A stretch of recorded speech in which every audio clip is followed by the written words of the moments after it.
le hand spinner. Il y a 5 ans, il était la star des cours de récréation dans la France entière. 3 semaines seulement après sa sortie, il atteignait déjà 1 million de ventes en France. Un phénomène de mode sans précédent. Les parents pouvaient faire la queue des heures entières devant les marchands de jouets pour que leur enfant ne soit pas la risée de l'école. 3 mois plus tard, les ventes chutaient vertigineusement et le jouet disparaissait des cours de récréation. 3 petits tours et puis s'en vont. Et aujourd'hui, vous auriez même du mal à en trouver dans les vides-greniers de quartier. Le hand spinner s'ajoute à la longue liste des produits dépassés, au rythme d'une mode toujours plus éphémère. Eugène de Ionesco a écrit en 1962, dans ses notes et contre-notes, « Vouloir être de son temps, c'est déjà être dépassé. »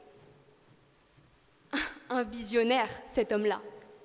Et pourtant, il ne vivait pas l'euphorie que l'évolution technologique connaît aujourd'hui.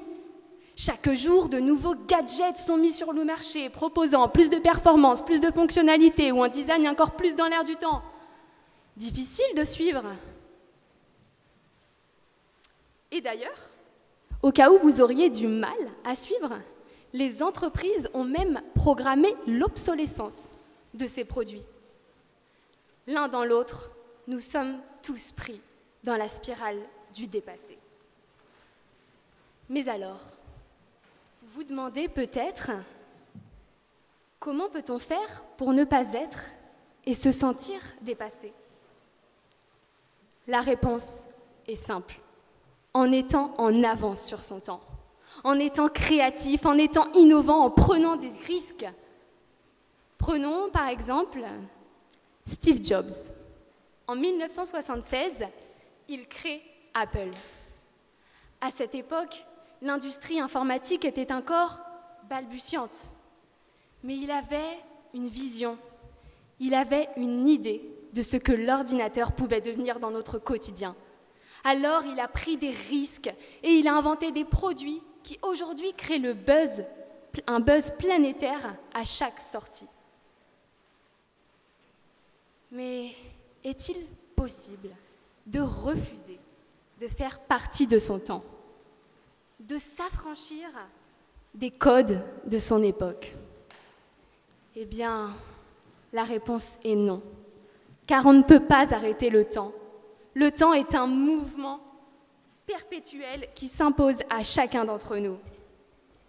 Qui plus est, dans notre monde d'aujourd'hui, où chaque action, chaque battement d'aile de papillon a un impact sur nous au bout du monde, nous ne pouvons pas rester enfermés dans notre bulle du passé.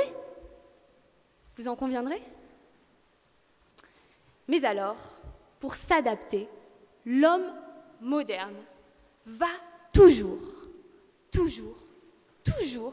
chercher à anticiper le futur. D'ailleurs, il commence à le bâtir dès son plus jeune âge, son futur, justement pour ne pas être un jour dépassé.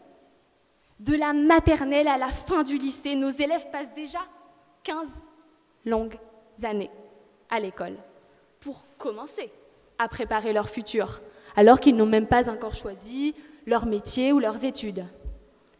Et vous savez ce que l'on demande aux jeunes diplômés lors d'un entretien d'embauche? Où vous voyez-vous dans 5 ans? Eux qui ne connaissent encore rien de l'entreprise. Si ça, ce n'est pas de l'anticipation. Mais bien entendu, je suis d'accord qu'il est parfois essentiel d'anticiper le futur, de faire des projections sur le futur, pour le bien de tous. Par exemple, grâce aux projections sur la fonte des glaces ou sur la disparition de certaines espèces, nous pouvons parfois réajuster le tir et éviter des catastrophes. Ou même, à plus court terme, nous sommes tous d'accord qu'il est très agréable de pouvoir prévoir la météo pour notre barbecue du week-end prochain.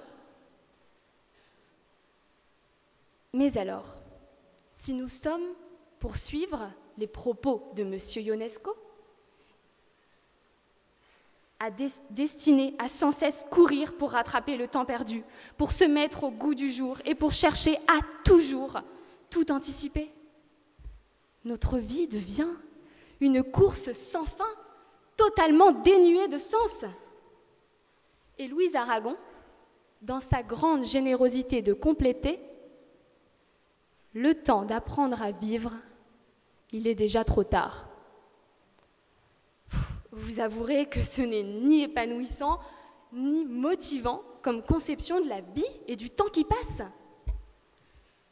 Eh bien, je pense avoir trouvé la solution à notre épineux problème. Chers membres du jury, cher public, dites-moi à quand remonte la dernière fois que vous avez pleinement vécu dans l'instant présent. Je suis sûre que certains d'entre vous se disent « Bah oui, je vis dans le présent, je suis ici en train d'écouter votre discours. » Mais attention, même si vous êtes physiquement présent, êtes-vous aussi présent mentalement? Ou êtes-vous déjà en train de penser à votre dîner de ce soir, votre soirée Netflix? Eh oui, le temps passe vite, cher public, trop vite. Mais si vous passez votre vie à vous inquiéter pour l'avenir, à regretter le passé, vous allez manquer toute la magie qui se trouve ici, dans le présent. Le sourire bienveillant d'un inconnu, un fou rire partagé, une madeleine de notre enfance ou même une musique qui nous fait vibrer. Alors je vous le dis, dès à présent, vivez pleinement chaque instant de votre vie. N'ayez pas peur du temps qui passe. C'est là que réside le véritable bonheur. Merci pour votre écoute.